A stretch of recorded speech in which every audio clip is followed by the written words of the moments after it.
നമസ്കാരം. റാഫ്റ്റോ ക്രിക്കറ്റിലേക്ക് അവർക്കും സ്വാഗതം. This is the lowest total ഡിഫൻഡഡ് in Indian men's T20I history. അതെ, ചരിത്രം കുറിച്ചുകൊണ്ടാണ് ന്യൂയോർക്കിൽ പാകിസ്ഥാനി ടീം ഇന്ത്യ കീഴടക്കിയിരിക്കുന്നത്. ഒരു ലോ സ്കോറിംഗ് മത്സരം 119 റൺസ് മാത്രമാണ് ഇന്ത്യ എടുത്തത്. ഇത്ര ലോ സ്കോർ ഇന്ത്യ ഒരിക്കൽ പോലും ചരിത്രത്തിൽ ഡിഫെൻഡ് ചെയ്തിട്ടില്ല. അത് ഡിഫെൻഡ് ചെയ്യുന്നു, ചരിത്രം പിറക്കുന്നു. ഏറ്റവും മികച്ച മുഹൂർത്തത്തിലാണത് പിറന്നിരിക്കുന്നത്. ചിരവൈരികളായ പാകിസ്ഥാനെ വേൾഡ് കപ്പിൽ പരാജയപ്പെടുത്താൻ ഇന്ത്യൻ ചുണക്കുട്ടികൾ ചരിത്രം തിരുത്തി എഴുതിയ പെർഫോമൻസ് നടത്തിയിരിക്കുന്നു എന്നർത്ഥം. ഈ കളി വല്ലാത്തൊരു മത്സരം തന്നെയായിരുന്നു. ആദ്യ ഇന്നിങ്സ് കഴിയുന്ന ഘട്ടത്തിൽ പാകിസ്ഥാന്റെ പേസ് ബോളർ മുഹമ്മദ് ആമിർ സംസാരിച്ചിരുന്നല്ലോ.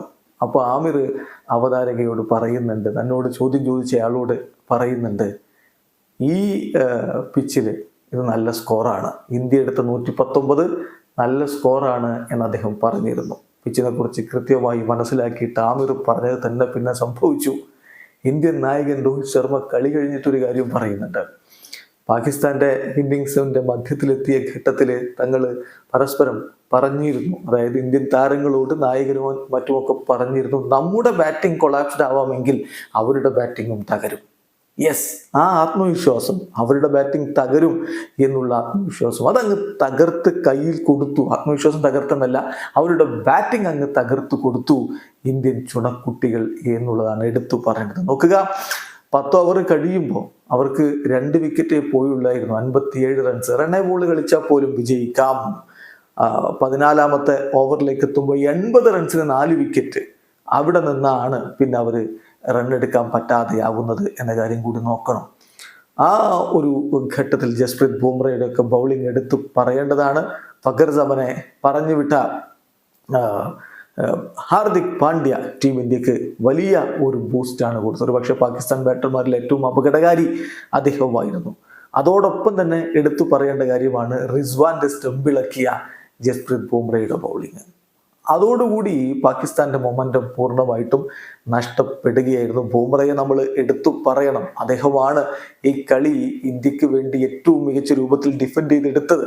4 ഓവറിൽ വെറും 14 റൺസിന് അദ്ദേഹം 3 വിക്കറ്റുകൾ വീഴ്ത്തിയില്ലേ. വീണ്ടും പ്ലെയർ ഓഫ് ദി മാച്ച്.